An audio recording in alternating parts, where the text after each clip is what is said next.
कुठलाही नोटीस न देता कुठल्याही कायद्याचं पालन न करता लँड एक्विजिशन घोषित न करता दादागिरीने आमचे घरं पाडले. याचा कायद्याच्या चौकटीत आम्ही बदला घेऊ. पूर्ण शहरामध्ये या दलालशाहीच्या विरोधात माहिती संकलन केंद्र सुरू आहे. या पार्श्वभूमीवर 300 पेक्षा अधिक मालमत्ता धारक चिकलठाण्याचे यांनी अर्ज माझ्याकडे सुपूर्द केलेले आहे. ते अर्ज आम्ही महानगरपालिकेला पाठवू आणि मुख्यमंत्री महोदयाकडे पाठवून कोर्टामध्ये मोबदला कंटेंटसाठी आम्ही जाऊ. महानगरपालिकेने कसा कारभार केला आपण फॉर्म बघितलं आपल्या लक्षात येईल. या पलीकडे तो ढीग तसाच पडलेला आहे.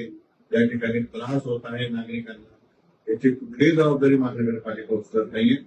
महानगरपालिकेला मी ठणकावून सांगतो की तुम्ही तयार राहा कायदेशीर लढाईला. पासून आयुक्तापासून तुम्ही तयार राहा कायदेशीर लढाईला. त्या अधिकारात तुम्ही तोडलं याचं उत्तर तुम्हाला न्यायालयात नोटीस तुम्ही तोडलं. तुम्ही कंटेम ऑफ कोर्ट केलं. ह्याच महानगरपालिकेने 2 वर्षापूर्वी लिहून दिलेलं आहे की ज्यावेळेस नॅशनल हायवेला ब्रिज करायचा होता आम्हाला 45 मीटरपेक्षा जास्तची गरज नाही. पण नवीन नकाशा फायनल नसताना 60 मीटरचा आधार घेऊन तोडला. आयुक्त तुम्ही तयार